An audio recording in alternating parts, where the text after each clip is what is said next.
Hey guys, what's going on? Trav here, back with another video, and today's video is a part 2 of my Call of Duty beta review and thoughts. And in today's video, I'm going to give you my thoughts on what changed between weekend 1 and weekend 2, as well as my overall thoughts on the beta and the upcoming game release. I actually wrote down everything I want to talk about today on a notepad, so hopefully I will not miss anything like I did in my last video. I know I missed a ton of stuff in my first weekend beta review, and I'm hoping to not have that problem again, so I've organized everything in a notepad. And to start, we're going to start with all the good stuff and all the stuff that I enjoyed about the beta. First off, and the most important thing, is the Omni movement. I really like the Omni movement. It makes the game feel a lot more arcadey and almost like you're an action hero compared to a full-on milsim. I don't believe that Call of Duty is a milsim. As I said before, would categorize it more as an arcade shooter rather than a milsim, and I hope that they continue down those lines, especially with like bundles and stuff. You can see that they know that they're not a milsim. They're releasing crazy stuff like anime characters and I don't even know what else, just some crazy stuff. But I really enjoy the Omni movement. I think it is a very good addition to the game, and after weekend 1 they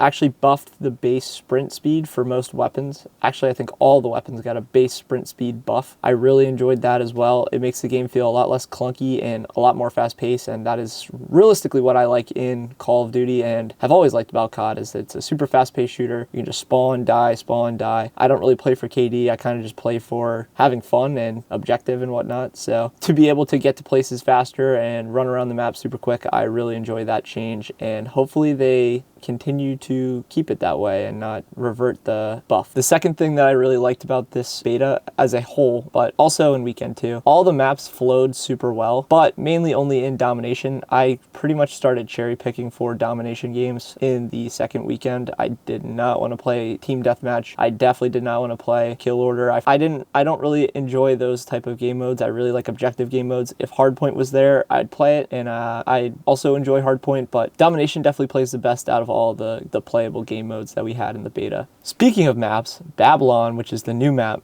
basically just felt like Treyarch's version of Shipment. If I had to guess, it's going to be the camo grind map, unless they add Nuketown, which I don't even think Nuketown's that good for a camo grind map. I think that Babylon will probably be the premier camo grind map. It's super small, it's square, the middle is open. It pretty much is the exact same layout as Shipment, but just a little bit bigger. And there's definitely some elevation changes as well as some different head glitches and stuff. I really enjoyed it. It's a lot of chaos and constant gunfight, which is exactly what I'm looking for in a Call of Duty map. But the spawns are kind of crazy. Obviously, they don't have the data that they necessarily need to capture the spawns, so I'm anticipating when the game launches, the spawns will be better, but we'll see. That's always a constant struggle with lack of data and figuring out where spawns are, and only with time does it get better. Next I want to talk about is the gunplay. After they nerfed the Jackal between week 1 and 2, I will say a lot more guns felt viable and felt super good. The main gun that I used in weekend 2 was the XM4 and the C9, which is the MP5. Really enjoyed both those guns. They both felt super strong, but very balanced. Like, I was getting killed with a whole bunch of different weapons, all ARs, all SMGs. Pretty much that was it. A couple snipers here and there, but it felt a lot more balanced week 1, where people were branching out and using different guns, which I enjoyed, not getting killed by the Jackal every other life, which was a little frustrating week 1, but it was also kind of fun to abuse. But it's nice that they had the balancing down for at least week 2. The TTK felt super good. It's on the slower side. I think it is actually the same or almost the exact same as Modern Warfare 3, the most recent one that came out. I enjoyed it. It didn't feel too fast where I was just getting absolutely melted, but it also didn't feel too slow where it felt like they had armor plates on, which was nice. I think it's actually at a perfect balance and perfect timing where you have enough time to react if someone's shooting at you, but you also have the ability to get the jump on someone if they're not paying attention or you're flanking them or whatnot. In weekend 2, they added a new SMG called the Tanto 22. I really enjoyed using that gun. I didn't get to use it a ton, but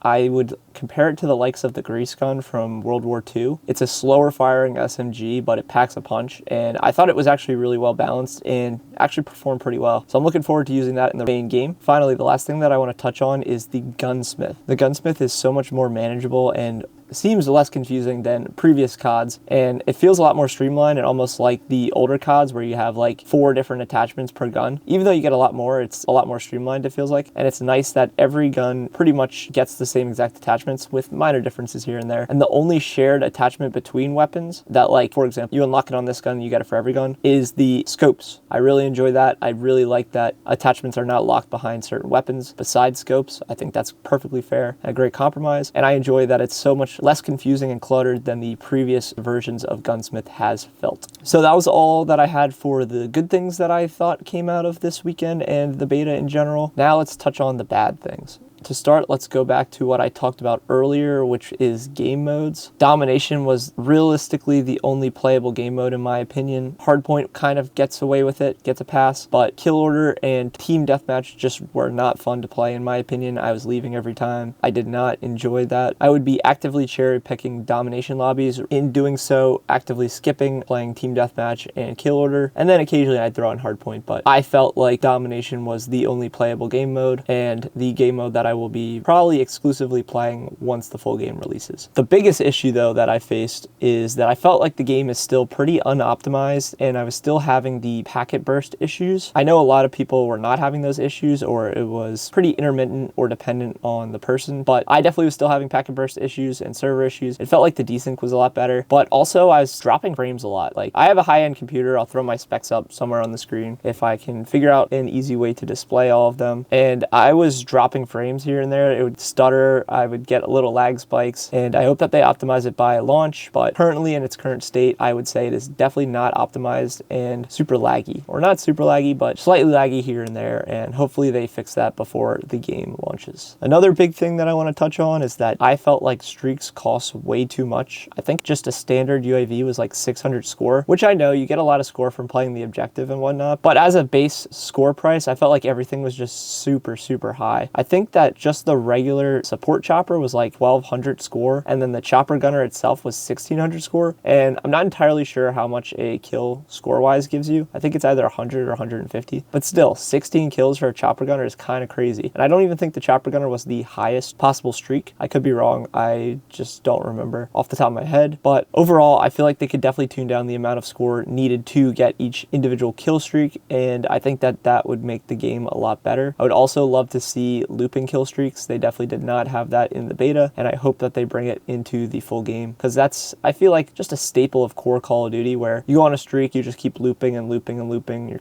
your kill streaks, and it just makes it more fun. That will mean there's a little bit more streak spam, but end of the day, if you're doing well enough to loop your score streaks, that's kind of on the other team for not stopping you and not being able to stop you. Another thing that I want to touch on weapon-wise is that snipers are basically just unplayable unless you hardscope or basically camp. The only bolt action sniper, the LR762, was super slow, even with all the ADS attachments on, and I think as a whole they need to buff the ADS speed on the snipers, or they'll just be an unused class of weapons, which kind of sucks because even at sniper range you're getting outgunned by ARs and sometimes even SMGs, depending on the SMG of course, but it's kind of just unfun and doesn't make me want to use snipers. I know I'm going to eventually have to use the snipers if I'm going for the camo grind, but it's just a class of weapons that I'm not looking forward to since they are just super underpowered compared to every other weapon. I don't know if it was just me, but it kind of felt like skill-based matchmaking was amped up in the second weekend. It might just be placebo effect. I didn't get to play as much as I wanted to, and so in the limited time that I got to play, maybe I felt that the lobbies were a little bit more difficult, but skill-based matchmaking as a whole is just a stupid concept. Everybody will argue about it, saying that they don't want it, and everybody will be in agreement that they don't want it, which is crazy because normally the community doesn't agree with anything, but they'll never get rid of it, unfortunately. I think that they should have like a protected bracket for newer players or like really bad players, but they should do what X-Defiant does, where there's just no skill-based matchmaking outside of ranked modes, and just let everybody play with each other. Piggybacking off of the skill-based matchmaking issue is the disbanding lobbies, which is a direct result off of skill-based matchmaking, which allows them to recalibrate your lobby each game, which stinks. I think it would be better obviously without the disbanding lobbies. That way you can set up like mini rivalries with people in the lobbies and talk trash and whatnot, which again I know they're trying to limit. But the disbanding lobbies and skill-based matchmaking are just a super big negative for the game. I know they'll never change it, but it is what it is at this point. Just something I did not like in the beta. And finally, the last topic that I definitely did not like is Tac Sprint. I don't understand why they added Tac Sprint to begin with in Modern Warfare 2019, but ever since they added Tac Sprint, and every game that has had Tac Sprint has just been terrible. What I think they should do, and this is a suggestion, is that they remove Tac Sprint and just make the base sprint speed as fast as you would be Tac Sprinting. I think everybody in the community agrees that Tac Sprint is stupid. It's a cool animation, I'll give them that, but there's just really no point of it. It just doesn't make sense for a arcade shooter like Call of Duty is. So those were my weekend 2 goods and bads for the beta, as well as my overall thoughts. In this next little segment, I'm just going to talk about other stuff that I found and want to talk about regarding the game. Not necessarily good, not necessarily bad, just more of like an observation almost. I liked how the first weekend was 6 days, which was Friday to Wednesday, compared to the second weekend, which only went from Friday to Monday, which was 4 days. I didn't really get to play as much as I could over the weekend because I was super busy. So I was looking forward to playing on Monday night and a little bit on Tuesday, like I had the opportunity to in weekend 1, but obviously with it being shorter, I did not get that opportunity. I don't really understand why they made the first weekend, the closed portion of the beta, longer than the open part, when they could get more data and allow more players to try out their game and potentially even pre-order their game. But that's just a decision that they made, and I can't really do anything about that. One other thing that I want to talk about is in the past couple games, they've had the campaign as early access about a week early. This year they said there will not be any early access campaign, which that in my opinion is a terrible decision. I don't understand why they wouldn't do it. Me personally, having the option to play multiplayer, zombies, or campaign, I'm picking multiplayer and zombies 10 times out of 10. There's no time where I'm like, oh, I don't want to play multiplayer, oh, I don't feel like playing zombies, let me hop on campaign. So over the last older Call of Duties, when they had the early access campaign, it was super nice to be able to play it ahead of time, that way I could play the campaign. But instead, since I have the opportunity to play multiplayer and zombies, I'm just going to pick those instead. All right, here are my closing thoughts on the entire beta as a whole and about the game.